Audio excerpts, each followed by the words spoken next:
একটা স্বাধীন দেশ হিসাবে আমাকে তো মাথা উঁচু করেই স্বার্থ সংরক্ষণ করে আগাতে হবে, কিন্তু আমার পয়েন্টটা যে কারণে আমি কথাটা একটু তুললাম, মনে রাখতে হবে উনি শুরুতে যেটা বলেছেন খুবই কারেক্টলি অ্যাড্রেস করেছেন যে আমাদের সম্পর্ক থাকবে রাষ্ট্র টু রাষ্ট্র, এই জনগণের সাথে এই জনগণের। কারণ মনে রাখতে হবে আমাদের এই দুই দেশে কিন্তু একটা কমন ঐতিহ্য আছে, সংস্কৃতি আছে, মুক্তিযুদ্ধের ঐতিহ্য আছে, অন্য জায়গার সাথে এই পার্থক্যটা আছে। কিন্তু মনে রাখতে হবে এইখানের যে ব্যবসায়ী গ্রুপ তাদের ডমিনেশন এইখানে আছে, ওইখানে হিন্দুত্ববাদী সংগঠন আছে, উনি সেটা বলেছেন। এই জায়গাগুলো তাইলে আপনাকে এই মীমাংসা করতে হলে আমাদের এই যেমন সীমান্তের ঘটনা, অভিন্ন পানি সংকট, আমাদের অসম বাণিজ্য, এই যে বিষয়গুলো আপনি এই জায়গাগুলো সমাধান ছাড়া আপনি শুধুমাত্র অন্যটা ভাবলে হবে না। এটা একটা আরেকটা মন্তব্য করে আমি আপনার প্রশ্নে যাই। মনে রাখতে হবে আমাদের তো এটা একটা অঞ্চল, আমাদের আরো বাইরের বৃহৎ ভূ রাজনৈতিক নানা কারণে আছে, যার যার স্বার্থ আছে। সেই ক্ষেত্রে কখনো আমাদের যেমন ভারতের সাথে ফাইট চলবে, কোনো কোনো জায়গায় আবার সার্ক এবং তার ঐক্যবদ্ধভাবেও কিন্তু করতে হবে। এইসব মিলে এটাকে একটা পলিটিক্যাল ইউনিয়ন বিস্তারিত আলোচনার দরকার রয়েছে। ওইটা যদি যেতে পারি তখন কিন্তু কোনো দেখবেন কোনো ব্যক্তির সাথে কোনো দলের সাথে আর সম্পর্ক থাকবে না, পিপলস টু পিপল হবে।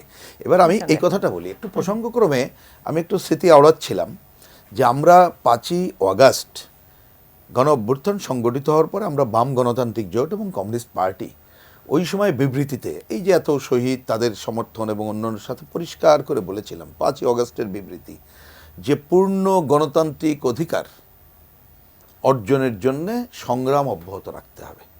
কারণ মনে রাখতে হবে এইবারের যে গণ অভ্যুত্থান, ধরুন এই যে রাজনৈতিক দলগুলো আমরা বিভিন্ন শ্রেণী পেশার মানুষ দীর্ঘ 1 যুগেরও বেশি সময় দিলে সংগ্রাম করেছি, ভিত্তিটা ছিল। কিন্তু শেষ দিকে এসে ছাত্র বন্ধুর একটা স্ট্রাইকিং ফোর্স হিসাবে যে ভূমিকাটা পালন করলো, সবাই কিন্তু তার সপক্ষে যেই আমরা ভূমিকাটা পালন করলাম। তাহলে এটা দাঁড়ালোটা কি? তার মানে আগে যে রাজনৈতিক দলগুলো তার সাথে অন্য ফোর্সও যুক্ত হলো, সেইখানে আগের মতো তো সবার ঐক্যতানটা ছিল না, কিন্তু সফল হলাম অভ্যুত্থানে। তো এই অভ্যুত্থানের পরে ওই যে গণতন্ত্রের অভিযাত্রা ঠিক রাখার জন্যে অন্তত পক্ষে কিছু জায়গায় তো ঐক্যমত্যকে ধরে আগানোর দরকার, কিন্তু এটাই বাস্তবতা। স্বীকার করেন আর না স্বীকার করেন, তথ্য বলছে এই 5 মাসে তো সেটা গড়ে তোলা যায় শেষ পর্যন্ত আমরা সেই ঐক্যমত্যটা বরঞ্চ কতগুলো জায়গায় ফাটলের জায়গাটা দেখা যাচ্ছে।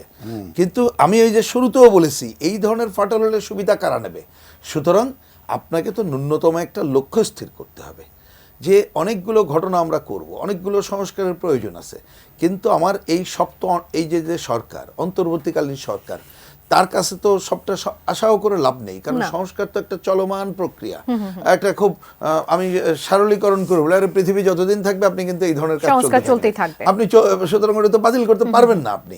সুতরাং ওই কাজটা যদি না করে, মানে ওইটাকে আমি যদি মনে করি ওইটা ছাড়া কিছু হবে না, তাহলে তো একটা ভুল জায়গায় যাব। তাহলে কিন্তু ওই যে সংকট আমি শুরুর আলোচনায় বলেছি ওই জায়গাগুলো থাকবে। সুতরাং ন্যূনতম কিছু পয়েন্টে ঐক্যর ভিত্তিতে করতে হবে, যেটা আমি প্রথমেই আলোচনা করেছি। আমরা যে 15 তারিখের কথাটা বলেছি, আমরা কিন্তু আন্দাজে বলছি না, আমরা বলছি 15 তারিখের আগেই ওনারা নানাভাবে বলছেন হয়তো রাজনৈতিক দলগুলোর সাথে বসে ঐক্যমত্য প্রতিষ্ঠার মাধ্যমে করুক।